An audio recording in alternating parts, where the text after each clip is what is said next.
ወደ ምንቁ ነው የምንሄደው። ያው መንፈሳዊ ነገር ጥቂት ብዙ ሽልማቶች ነበሩ፣ ብዙ ቁልፎች ነበሩ። የመንግስት አስተዳደሩን ቁልፍ ለሁላችሁ ያድላችሁ። ያው ያኛው ቁልፍ ነው የሚያስፈልገው፣ የኛው ቁልፍ ጥሩ ነው ለጊዜው። የመንግስተ ሰማያቱ ቁልፍ ግን የተሰጠው ለቅዱስ ጴጥሮስ ነው። ቁልፍን እሰጥሃለሁ ላንተ የመክፈቻ የመንግስተ ሰማያት መክፈቻ እሰጥሃለሁ ብሎታል ለቅዱስ ጴጥሮስ። ስለዚህ በዓላችን በዚህ መልኩ እንግዲህ የኢትዮጵያ ኦርቶዶክስ ተዋሕዶ ሃይማኖት በዓሏን እንደዚህ ባለ መልኩ ታከብራለች፣ ልጆቿን ተሸልማለች ማለት ነው። እና ስለዚህ ቅዱስ ዮሐንስ ስለ እግዚአብሔር የመሰከረ ምስክሩ ደግሞ እውነተኛ እውነት የሆነ ምስክሩ እውነት ነው ይላል። በዚህ በዮሐንስ ወንጌል ምዕራፍ 1 ቁጥር 5 ጀምሮ አስታነቡ ቁጥር 15 ጀምሮ አስታነቡ ምን ይላል? ምስክሩ እውነት ነው ይላል። ለምን መሰላችሁ እውነት ነው የተባለው? ሽልማት ከሽልማችሁ ዝም ብላችሁ ዝምታ ቃለ እግዚአብሔርን ማዳምጡ ሽልማቶች አይደለም። ይሄም ሽልማት ነው፣ ቃለ እግዚአብሔር ነው ዋናው ሽልማት።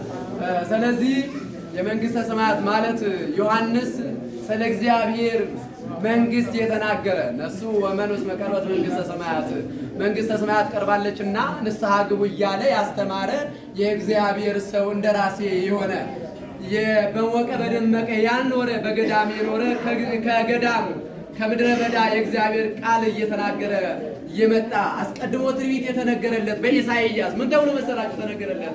የእግዚአብሔርን አዋጅ እንደሚነግር በኢሳይያስ ምዕራፍ 40 ቁጥር 43 ላይ ይህ ተነግሮለታል። ምዕራፍ 42 ቁጥር 3 ላይ ማለት ነው።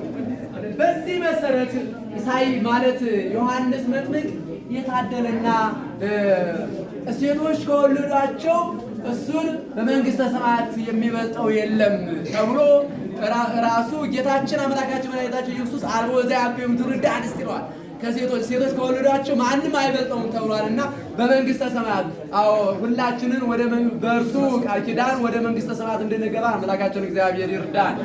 ስለዚህ በዚህ መሰረት ነው የተሰባሰብነው። ያው ዮሐንስ መጥምቅን የምናከብረው የምናገነው ስሙን የምንጠራው በመንግስተ ለመንግስተ ሰማይ ዋስ ጠበቃ የሚሆን ከእግዚአብሔር ዘንድ ቃል ኪዳን ያለው መንግስቱን የሚያወጥ በቃል ኪዳኑ ስለሆነ ስለዚህ የዛሬው በዓላችን ሰፋ ያለ ታሪክ አለው። በመሰረቱ ግን በዚህ ሰዓት አሁን እስካሁን ብዙ ብለናል፣ ብዙ ነገሮች አሳልፈናል።